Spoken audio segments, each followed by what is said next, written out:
זה המכונית טסלה. המכונית טסלה, כבר הראו לי את זה כמה פעמים ולא רק בבית קברות.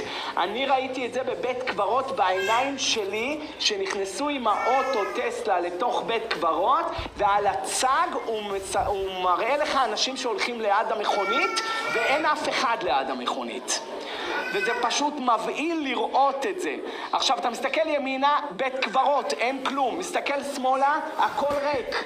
ומה אתה רואה? דמויות שהולכים לך ליד המכונית. משהו מבהיל הדבר הזה. אני לא ממליץ לעשות את זה, כי אדם יכול לקבל התקף לב.